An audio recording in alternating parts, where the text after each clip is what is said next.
আসসালামু আলাইকুম রহমতুল্লাহ।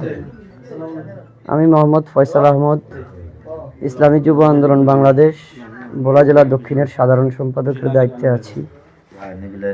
তো নির্বাচনী কার্যক্রমে আমাদের আজকের মহিলা টিম চরপেশন পৌরসভা ৬ নং ওয়ার্ডে ওয়ার্ক করার জন্য গিয়েছিল।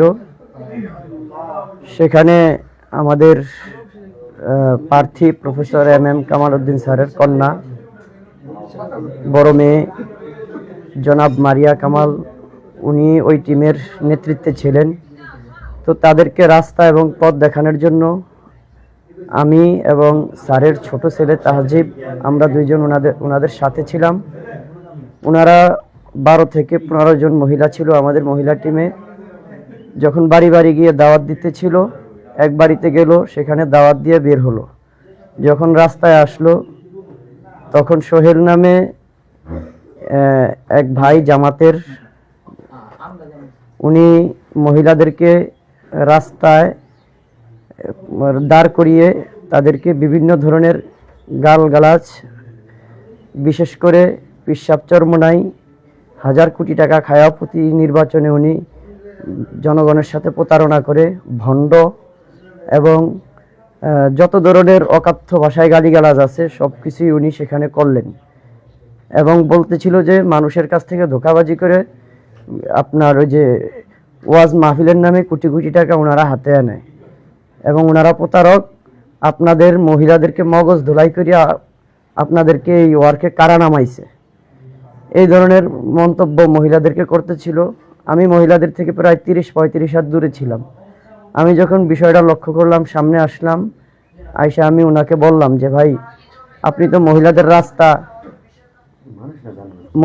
রাস্তা বা মহিলাদের পথ আটকে আপনি মহিলাদেরকে এইভাবে জেরা করতে পারেন না।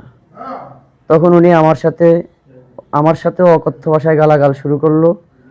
হ্যাঁ, যে আমি ছোট মানুষ, কি বুঝি, এই বেটা তুই কি বুঝোস, বয়স কত হয়েছে, এই ধরনের গাল মন্দ করতেছিল। পাশে আমাদের বিএনপির কিছু ভাই, তারা আবার ভোটার লিস্ট করতেছিল, তারা বিষয়টা লক্ষ্য করলো এবং ফলো করলো। পরিশেষে তারা আমাকে ডাক দিয়ে নিল। ডাইকা তারা আমাকে জিজ্ঞেস করছে যে ভাই, আপনাদের সাথে এই ধরনের এগুলা করতেছে, আপনাদেরকে কি বলছে তারা? তখন আমি ওনাদেরকে বিষয়গুলা খুললা বললাম। ওনারা তখন ওদেরকে বলছে যে ভাই, আপনারা তো এটা ঠিক করেন নাই, যেহেতু নির্বাচন, হ্যাঁ, আপনারাও রাজনৈতিক দল, তারাও রাজনৈতিক দল, প্রত্যেকের স্বাধীনভাবে কাজ করবে। এরপরে আমরা আমাদের কাজ চালিয়ে যাচ্ছিলাম। প্রতিক্ষণে আমরা দেখতে পেলাম যে ওই সোহেল আরও কয়েকজনকে ফোন দিয়ে, বিশেষ করে হাফেজ আলাউদ্দিন, ওনাকে ফোন দিয়ে আনার পরে উনি আমাদের ভিডিও করতেছিল, চরমোনাইয়ের ফলাফাইন খারাপ, প্রাউড, বাটফার, এইভাবে বলতেছে আর ভিডিও করতেছে।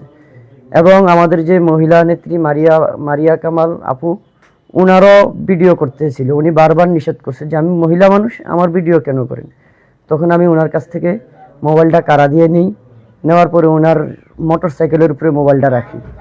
এরপরে বিএনপির যে ভাইরা ছিল তারা এবং এলাকার অন্যান্য লোকজন আমাদেরকে সামনে পাঠিয়ে দিছে, ওদেরকে পিছনে পাঠিয়ে দিছে। পরে ওই লোকটা আলাউদ্দিন, সে দূর থেকে দৌড়ে আইসা আমার আর তাহজিবের উপর সন্ত্রাসী কায়দায় হামলা করে। আমরা হামলার শিকার হই। বিশেষ করে আমাকে যেইভাবে মারছে, হয়তো আমার কিছু ফাটে চিরে নাই, কিন্তু আমারে যেভাবে ঘুষাইছে বুক পাছায়া এবং আপনার এই বুক পাছায়া, পিঠ পাছায়া, নিচে ফালায়া ব্যাপকভাবে আমাদেরকে মারধর করে। আসলে আমরা এই দেশে 5ই আগস্ট হয়েছে, আমরা চাইছিলাম একটা স্বাধীন দেশ, কিন্তু আসলে আমরা স্বাধীনতা এখনো পাই নাই। তারা তাদের অর্থ এবং বিভিন্ন সন্ত্রাসী প্রভাবে আমাদের উপরে এখনো প্রভাব চালিয়ে যাচ্ছে।